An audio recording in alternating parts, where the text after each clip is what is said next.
From what I can tell, it seems like every other reviewer is at Comic-Con this weekend. But don't worry, people. I'm still here for you.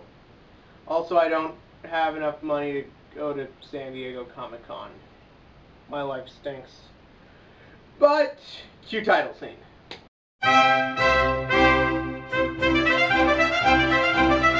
Boyhood is a 2014 kind of family drama type movie about, well, a boy. And the movie has been gaining a lot of momentum. It's doing one of those things where, like, it will be in a theater for a week or two and then it will kind of move on to somewhere else. Not really in wide release, but making its rounds. If you're really interested in seeing it, you'll find it, don't worry. And essentially this movie is about, well, boyhood. And that may not sound like a particularly interesting topic, but this movie approaches it with a very interesting way. Instead of being a movie about a kid and his childhood and his life, and they switch actors through each stage of his childhood, they follow the same kid. That's right. This movie took, I think, what, like 10 years to shoot? 10, 12 years? It's crazy. You follow this same kid as he goes through each chapter of his life, watching him live through it, watching him go through things, watching pain, happiness, sadness.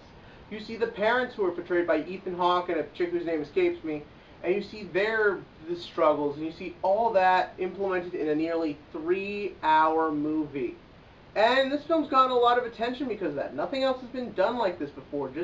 Basically, they just shot a little bit each summer for all these years, and that is pretty interesting.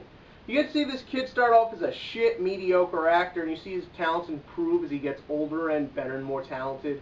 Ethan Hawke, it's cool to see how his career's progressed. The other lady, fine. And you see that through other characters throughout the film. And the movie as a whole is interesting to watch, but about halfway through I kind of found myself asking, what's the point to this movie? Well, then I realized it. This movie is about showing how life is a series of events. Things you go through, things you experience, the people you meet, those you lose, all those things. And showing how that makes us into the people we are today.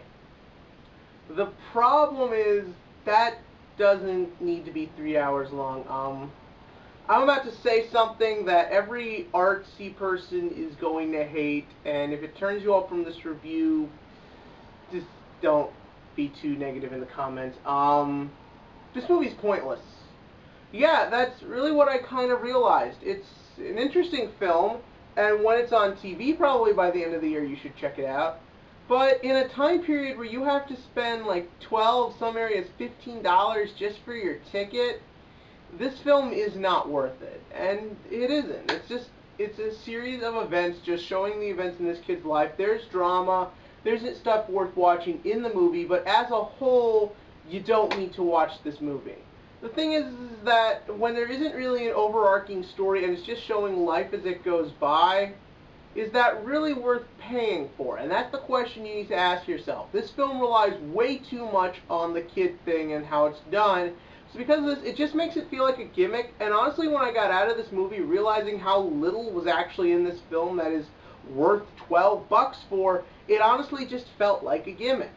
And that's really all I can say about this movie. It's an interesting gimmick. It was worth making, it's worth watching, but honestly, it's not worth seeing in the theater. It was boring, and it's boring because you're just watching life, something you've already lived through. And that can be interesting, but when you're going for an immersive experience, when you're going out of a way to sit down and hopefully be fascinated by something on screen, I just feel this isn't going to do that, or at least didn't do it for me. But I still think the movie is interesting enough for what it is to warrant an 8 out of 10 on the drama scale. I'm just saying you probably shouldn't pay money to see this.